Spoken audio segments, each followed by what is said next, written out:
So when you're going through establishing it, people on the floor, uh, you know, your operators, the engineers, the line level engineers, super important to understand. But you also need that input from, we'll call it the C-suite, the upper level of the operations.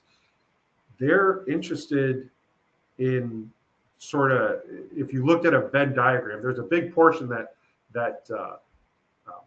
both sides are interested in. Right. But if I'm an engineer or maintenance on the floor, I need to know certain things about how it's running so I can plan or address issues. If I'm up at corporate, I'm looking for other sort of metrics to sort of tell how I'm doing. Are we hitting production? Those sorts of things.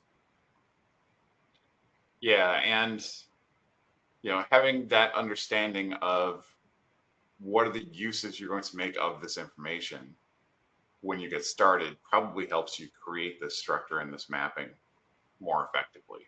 For sure. Always start with the UNS. Yeah. So just real quickly, the last two, the BI tools and third parties. Once you have everything landed in that data lake, then the business for internal use is the next logical step. And then again, third-party APIs, which can be facilitated by your data lake, your data warehouse ends as well, right? As I'm seeing time is coming up, I do want to go through and quickly go through some lessons learned that we talked about, right? Right. Don't boil the ocean.